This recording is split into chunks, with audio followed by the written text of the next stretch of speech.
everyone. So our group, the Mountain Messenger, is grateful for this opportunity to learn and to grow together as we explore the Igorot regions here in Luzon.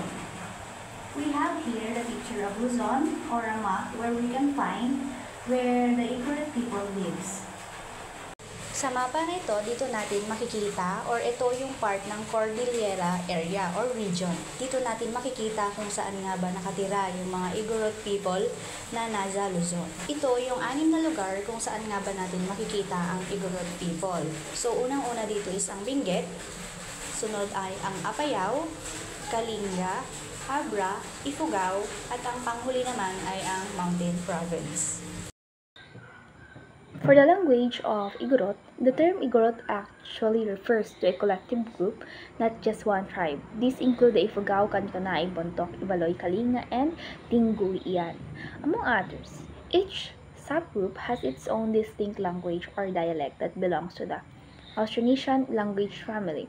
For example, the Ifugao are known for their Hudhud chants. The Kankanai speak in northern and southern dialects, and the Ibaloy language is mainly spoken in Benguet. Although Ilocano and Filipino are now widely spoken in Cordillera, indigenous languages remain important, especially during rituals, chants, and oral storytelling. This shows how language is not only a means of communication, but also a vessel for preserving identity and culture. And the culture of the Igorot tribes are known for their rich traditions that revolve around community, land, and spirituality. First, their social structure. They are organized into villages called ili, with strong kinship ties and community decision-making led by elders. The second one was livelihood. They are skilled farmers, most famous for building the Ifugao rice terraces, often called the eighth wonder of the world. Their farming practices are sustainable and passed down through generations. The third one was arts. The Igorots are excellent weavers, producing textiles with symbolic designs, and wood carvers, creating the bulul or rice guardian figures. They also have music and dances that use gongs and gangsa. The fourth one was their belief. Spirit worship and ancestor veneration are central. They believe in nature spirits and that called anitos and conduct rituals for health, harvest, and community harmony. Traditional healers or shamans serve as spiritual leaders. For their oral tradition, their heritage is preserved through epic chants like the Hudhud of the Ifugao, which has been recognized by UNESCO as an intangible cultural heritage of humanity. Then the last one was their values. At the core of their culture are solidarity, cooperation, and respect for land. They have a practice called Ubo or collective labor, which reflects their unity. Historically, they also resist colonization, showing resilience and autonomy. The languages of the Igorot tribes represent their diverse identities, while their culture reflects a deep connection to land, community, and spirituality. Despite modernization, the Igorots continue to preserve their heritage, making them a vital part of the Philippines' cultural landscape.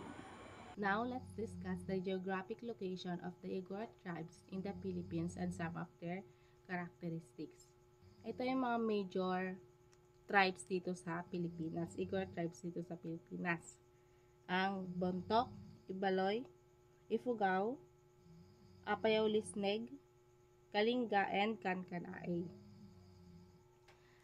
Ang Bontok ay makita natin sila sa Chico River in the province of Central Mountain of the Cordillera region. Ang Ibaloy tribes naman ay kalimitang matatagpuan sa southern part of Benguet, Cordillera of Northern, Luzon, and Nueva Vizcaya in the Cagayan Valley region. Ang Ifugao tribes naman ay makikita natin sila sa High Peak region in North Central Luzon in the area of Banawe.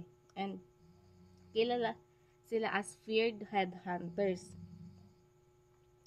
And they also practice traditional rice and taro farming in rice terraces.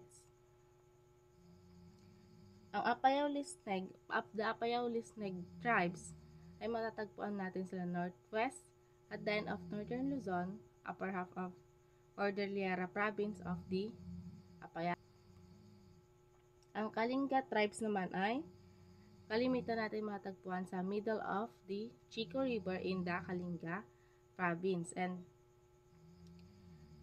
they practice also the wet and dry rice farming. Ang wet farming ay kilala sa kanilang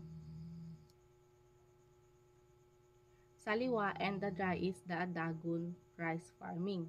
Sa Kankanaey naman, may kita natin sila sa Western Mountain Province, Northern Benguet, and Southern Ilocos Sur. Ang mga Kankanaey ay kilala bilang some of the best vegetable grower dito sa Pilipinas. And Kankanaey tribes use also dogs and spears para sa kanilang hunting for food. Sa Igorot tribes ay merong tinatawag na community labor sharing. Ito ang dangan, ubo, and gamal. Ang danga ay sa kalimitan ito sa mga nagpapagawa ng mga bahay. Yung family na nagpapagawa ng bahay ay nag-iipon sila ng mga materials like wood, and i-schedule nila yung date ng gagawin yung bahay and i-announce sa neighbor. And yung mga tutulong walang bayad. Pero free lunch is served. Sa ubo naman, ito yung sa planting and harvesting. Ang mga pupunta dito, wala ding bayad, pero free lunch is served din. And sa gamal naman, dito may isang tao na bubuo ng isang project, and yung iba ay manguhuli sila ng young pigs and kakatayin nila, and i-divide nila equally para yun yung magiging wage ng mga nag-volunteer na gumawa ng project. Sa clothing naman, sa men ay they wear long hand-woven loin cloth called wains, and this sa woman naman wear a kind of wrap around skirt called lufid. Mga Igorot tribes ay meron silang weapons na tinatawag na hinalung. Ang hinalung ay term for a short to moderately long double-edged bladed, and kalimitan itong ginagamit na nilalagay sa pole para maging spear, o ginagamit lang sa hand as a dagger or chopper.